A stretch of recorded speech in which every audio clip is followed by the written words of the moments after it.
Pay attention, men. Uh-oh. Visit from royalty. This is Marine Harvey, who will be with you from now on. Where do I keep, chum? The spare bed over there. Oh, good enough. He has just rejoined us before going back to his commando in number 4 Brigade. So I expect you'll be interested to know what he has to tell you about your future unit. Where are they now? Which commanders are in 4 Brigade? They're at Walker, aren't they?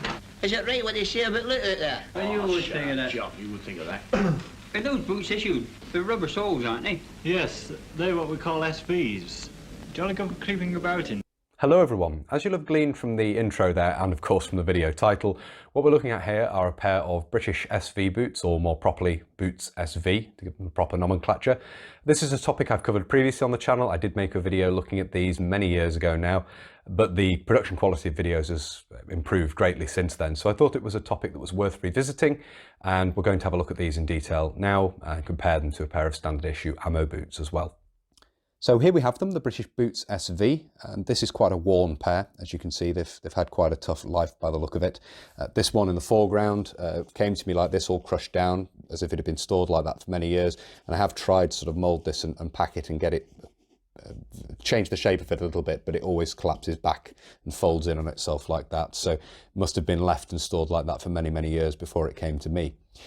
These were introduced in 1941 and quite famously were intended primarily for use by the commandos to replace the expedients they've been using instead of ammo boots for their raiding operations. Notably plimp soles were used to some degree, because the standard ammo boot is not really suitable for raiding operations on rocky shores, and obviously isn't very good for creeping about in, as was mentioned in the introduction to this, the excerpt there.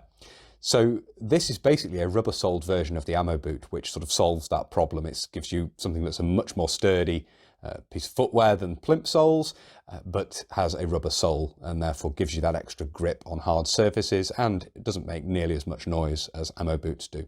Of course, there were various expedients introduced to make ammo boots more suitable. You have rope oversoles and things of that nature, but these were a much better option, really, and were very popular from that point of view.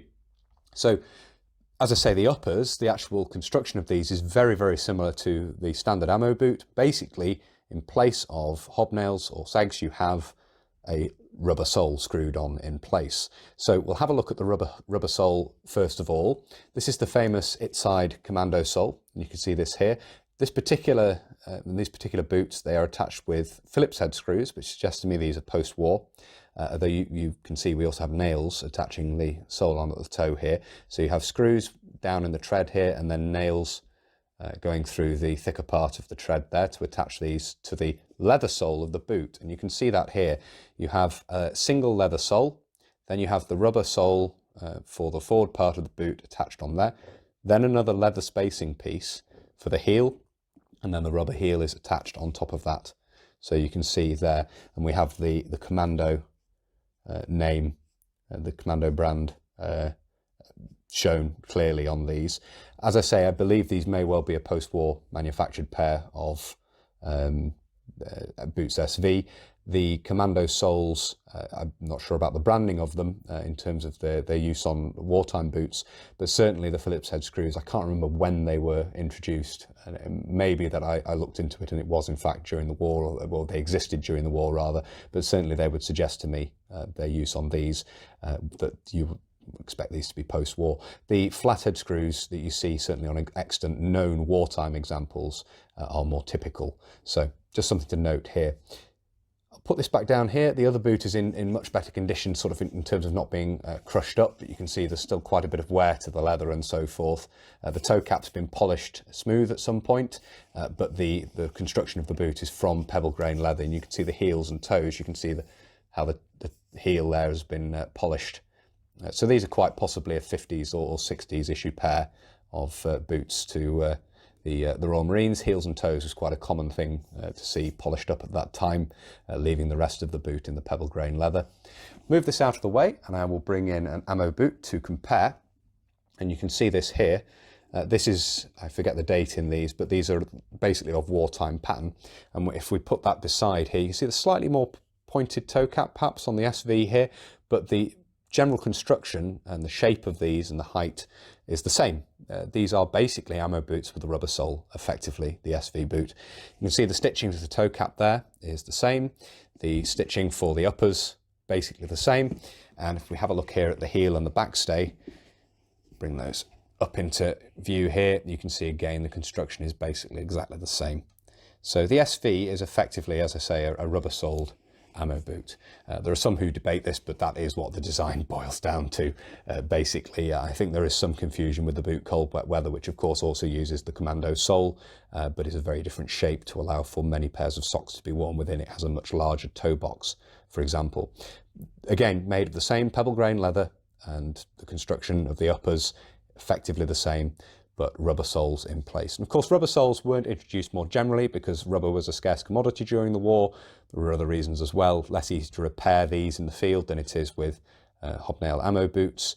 And generally speaking, the British Army was not set up to support the use of sort of rubber-soled footwear on a large scale. It was more expensive, and as I say, during the war, rubber was a scarce commodity. So from that perspective, it can be understood why SV boots were not issued more generally and remained specialised footwear.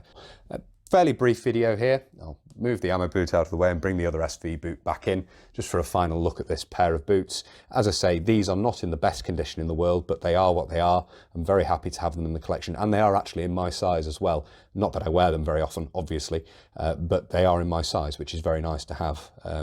Relatively large size of 10 or 11 around there.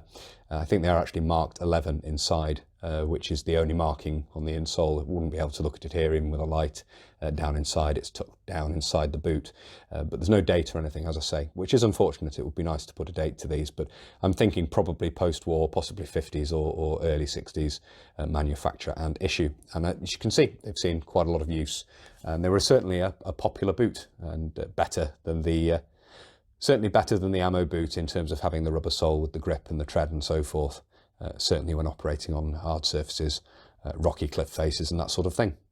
So I hope you found it interesting looking at these. It was nice to dig them out and talk about them again. I think this is a lot better than the original video I made talking about them. I was very pleased to add these to the collection many years ago now. As I say, they probably are post-war examples, looking at the screws used to attach the sole, but still a very nice thing to have, and I'm very pleased to have them in the collection, and it's been nice talking about them here, and hopefully you found it interesting looking at them in some detail. If you have found this interesting and you'd like to see more of this sort of thing, please do consider subscribing to the channel if you haven't already, and whether you're newly subscribing or you've previously subscribed, please do make sure you hit the little bell, the notification button down below. That will of course alert you when I upload future videos. If you really like my uploads and you'd like to support the channel, you can. Both Patreon and PayPal are linked down below. And as I always say, a huge thank you to everybody who supports the channel using those two methods. It really is greatly appreciated. As I always say, thank you all very much indeed. If you'd like to follow the channel on social media, you can. Of course, Facebook, Instagram and Twitter are all linked down below. And if you'd like to get in touch with me, but you don't really use social media, there is of course an email address down there as well. That's everything for this video. So until next time, bye for now.